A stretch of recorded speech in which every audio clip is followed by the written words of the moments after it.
Hmm. Mga kababayan, sa panahon ng kasinungalingan, ang katotohanan ang unang pinapatahimik.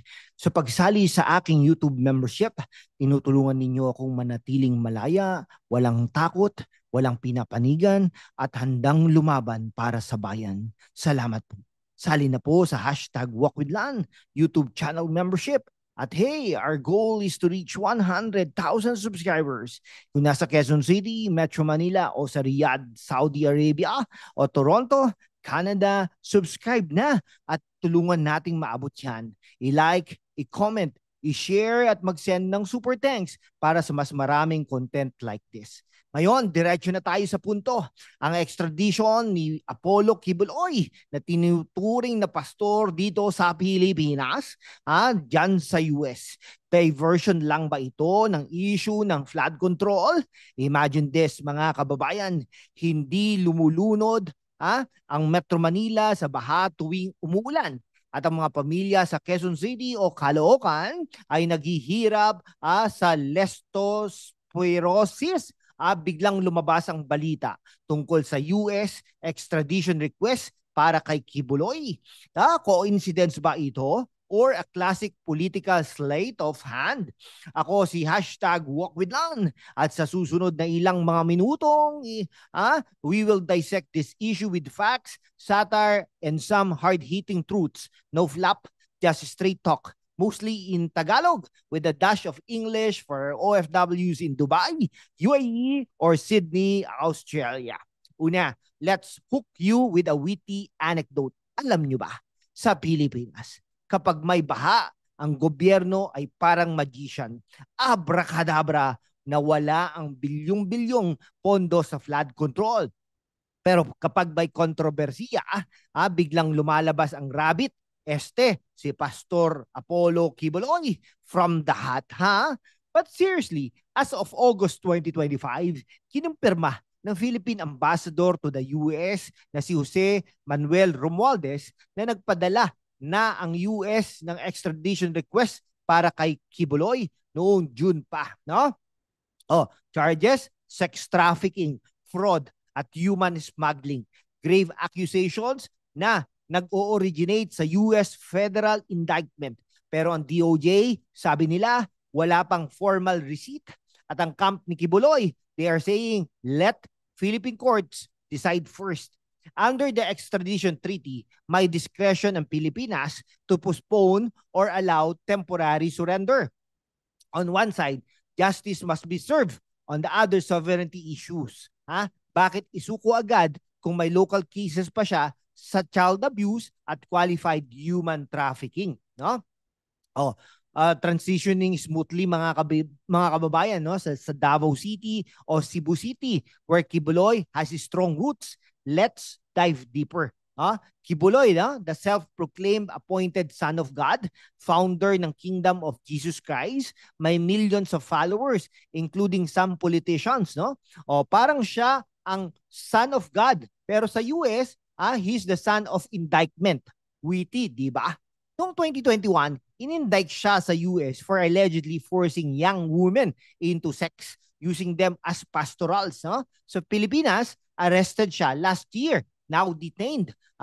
Ang tanong, bakit ngayon lumakas ang usapin amid the Marcos admin crisis, no? Leptospirosis surge, economic woes, no? Some netizens sa X, no, formerly Twitter, are saying diversion tactic. One post explicitly to divert from flood control corruptions, inilabas ang Kibuloy issue. Maybe it's genuine diplomacy, but the timing, suspicious, especially with Senate probes on floods. Okay. Speaking of floods, shout out sa mga OFW sa Hong Kong o Singapore na nakikita ang efficient flood systems doon. Bakit hindi ganun sa atin?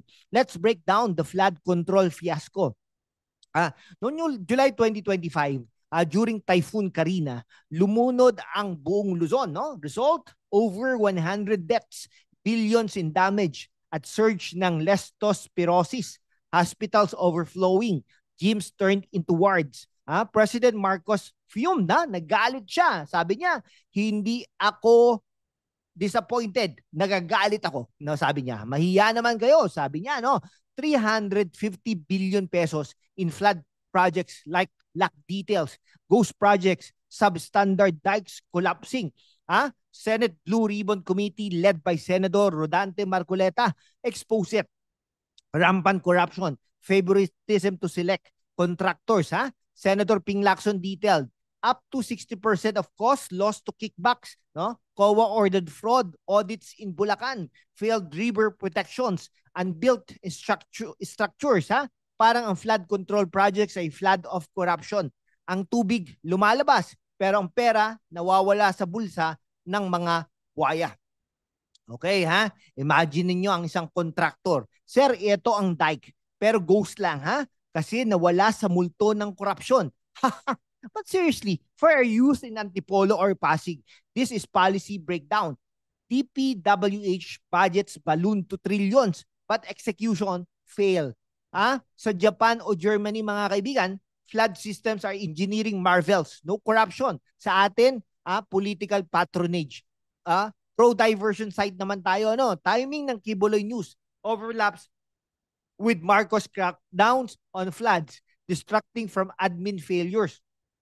Extradition is long-standing U.S. request, independent of local issues, but sources like abogado.com question the timing amid cascade of controversies. Pause muna tayo, mga kababayan. Kung nasa Los Angeles, California o Vancouver ka, ano ang tingin ninyo? Mag-comment naman sa baba. Diversion ba o hindi? Like you think it's a tactic? Share if you want more episodes like this. At mag-super thanks para sa coffee ko, kailangan para sa ganitong long hauls, Go mga goal natin, kaibigan. 100,000 subscribers at magna 19,000 subscribers na po tayo, mga kaibigan. Sa mga nasa Jeddah, Saudi Arabia o Melbourne, Australia, subscribe na. Okay. In-depth tayo on Kibuloy's case. FBI wanted list since 2021 siya, allegedly sex ring, money laundering via church donations. Quezon City Court warrant for child abuse, Pasig Court for trafficking. DFA receives, DOJ evaluates, court decides, Parang teleserye, extradition o exile, This test Philippines-US relations under EDCA. Will Marcos prioritize alliance or Duterte allies like Kibuloy? For OFWs in Guam or New York, this echoes immigrant justice issues. Now, linking to floods. Isang pamilya sa Marikina lumunod ang bahay dahil sa failed dike. Pondo na wala sa ghost project. Meanwhile, Kibuloy's compound in Davao City dry as a bone. Coincidence lang ba ito? Marcos is ordered no sparing probes, but critics says, why only now? 2025 survey, corruption top concern, Flood control, more like flood control sa bulsa. Sa mga nasa Doha, Qatar at Kuala Lumpur, Malaysia, anong masakit na issue sa inyo? Mag-comment naman kayo at subscribe para sa next video on OFW rights. Ito ang take natin on both sides. Marcos admin facing SONA backlash on floods, uses Kibuloy to shift focus. Classic, wag na dog. Independent events, US press since Duterte era. Facts from Rappler, ABS-CBN. Request set June but announced amid Senate flood hearings. Kibuloy to US or floods to corruption heaven. Feeling tired? That's a couple of minutes. Stay hooked, mga kababayan, sa London, UK at Paris, France. Super thanks appreciated. Flood solutions, master plan needed. Dams, reforestation, anti-corruption, AI audits, fair trial first kay Kibuloy, Both issues need attention, no diversion of excuse. Kung si Kibuloy ay son of God, bakit takot sa US court? At ang flood, son of corruption? Sa Auckland, USA, sa Auckland, New Zealand or Brisbane, you see efficient governments. Why not Philippines? This affects remittances, floods, destroy homes, corruptions, drain economy. After couple of minutes of facts and laps, let's wrap. Key points natin, mga kaibigan. Si Kibuloy, legit request, but timing raises eyebrows amid flood scandals. Systematic corruption po yan, floods na yan. 60% loss, ghost projects. Is it diversion? Possible, but both demand justice. Mga kababayan sa San Francisco, California o Abu Dhabi, UAE, lumaban tayo para sa transparent government. Subscribe para sa 100,000 gold. Like if enlightened, comment your take, share sa groups sa Riyadh o Toronto, at super thanks para sa support. Higher ad revenue means more content for OFWs worldwide. Sali sa membership. Salamat at ingat sa baha ng buhay. This is #WalkWithLang. Signing off. And peace and mabuhay ang Pilipinas.